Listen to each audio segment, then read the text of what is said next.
In this video, we're going to talk about the remainder theorem. And the remainder theorem is just an easy way to determine the remainder without having to divide by a polynomial by another polynomial. So if you don't need to know the quotient and all you're asked for is the remainder, this is an easy way, a very easy way. And the remainder theorem says that if the polynomial p of x is divided by a linear factor, so it has to be a linear factor that's either this, but linear means it has a power of 1, or this, with a power of 1, then the remainder is the constant that you get when you plug in a or t of s respectively. So if you use these two linear factors, for example, if I set x minus a equal to 0 and solve for x, I get x equals a. That's where I'm getting this a that I'm plugging in. So what I'm really plugging in is the opposite of this here. So this would be negative a, you're going to plug in positive a because we're actually solving for x.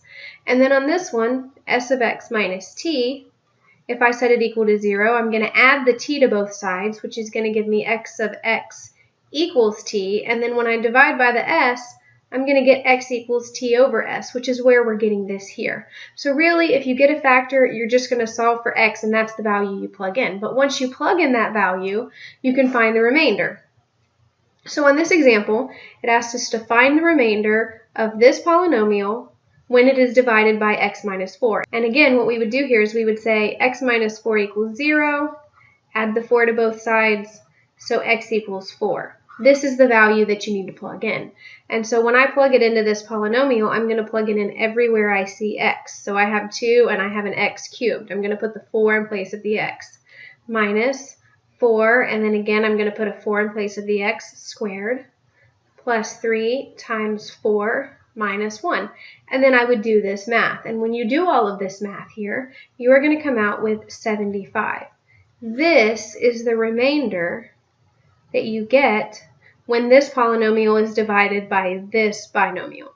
And in this case, we don't know what the quotient is, but all we were asked was for the remainder. So this is a very easy way to do that. And again, this must be linear.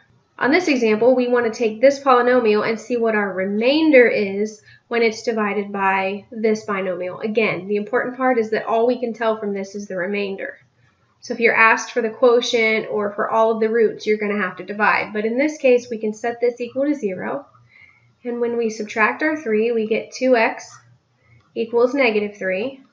And when I divide by 2, I'm going to get x equals negative 3/2. And so this is what I'm going to plug in. So we would plug it in everywhere we see x. And that one's squared, plus 7 times negative 3/2 minus 5. And then when you do this math, you actually get negative 35 over 4.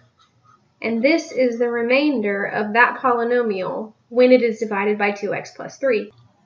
Okay, on this last example, I want to show you an alternative way you can use this that's really beneficial.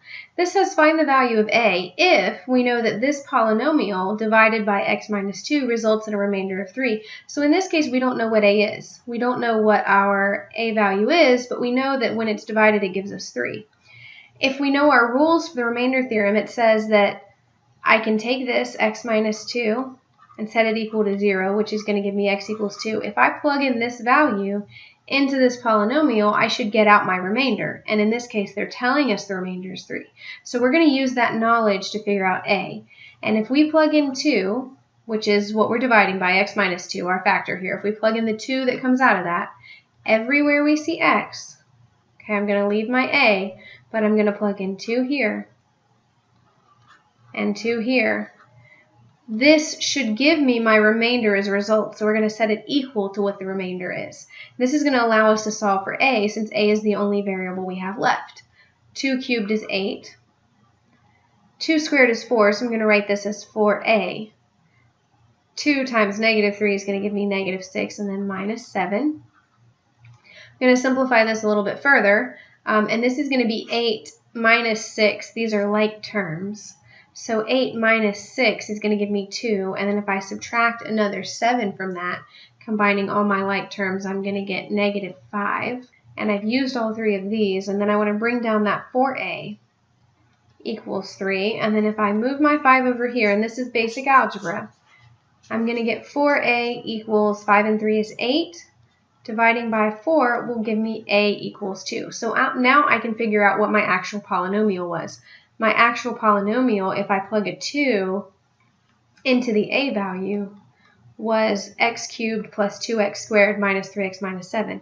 And when this polynomial was divided by my x minus 2, it resulted in a remainder of 3. So that's a neat way that we can use this theorem to figure out values within an expression or within a polynomial.